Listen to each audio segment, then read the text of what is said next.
എന്റെ പേര് ഈപ്പച്ചൻ മുതലാളി. പണ്ട് പേരിട്ടപ്പോ തന്നെ ഈ മുതലാളി എന്ന് ചേർത്താണോ ഇട്ടത്? അല്ല, അത് പിന്നീട് നാട്ടുകാർ വിളിച്ചതാ. ഓഹോ. ഞാൻ വന്നത് എനിക്കൊരു സിനിമ പിടിക്കണം.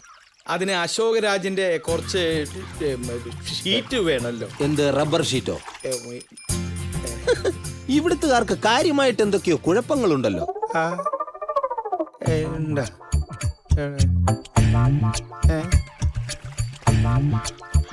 സാർ എന്നെ ഒന്ന് സഹായിക്കണം. അശോക് രാജ് സാറിനെ ഒന്ന് പരിചയപ്പെടുത്തി തരണം. അങ്ങോട്ട് ചെന്നാ മതി. അശോക് രാജ് സാർ ഇയാളുടെ കരണക്കുറ്റി അടിച്ച് പൊട്ടിക്കും. എടോ, അയാള് പുലിയാ, പുലി, അറിയോ? വെറുതെ ഒരാളുടെ കരനെ കുറ്റിക്ക് അടിക്കുന്നത് എന്തിനാ? ഓരോരുത്തർക്കും ഓരോരോ ഹോബികളുണ്ടല്ലോ. ഇതാ അങ്ങേരുടെ ഹോബി. എന്റെ കയ്യിൽ നല്ല മീൻപിടുത്തക്കാരുണ്ട്. ദിവസവും പുഴമീൻ അവിടെ എത്തിക്കാം. അതുകൊണ്ടൊന്നും ഒരു കാര്യമില്ല. മാത്രമല്ല, ഇപ്പൊ അങ്ങേരുടെ എല്ലാ സിനിമകളും അങ്ങേര് തന്നെ നിർമ്മിക്കുന്നത്. പുറത്ത് ഒരാൾക്കും ഡേറ്റ് കൊടുക്കുന്നില്ല. സമയം കളയണ്ട, മുതലാളി ചെല്ല്. അല്ല, പറഞ്ഞില്ലേ ചെല്ല്. കുഞ്ഞി ട്രൗസർ എന്റെ അടുത്ത് ഓടോ.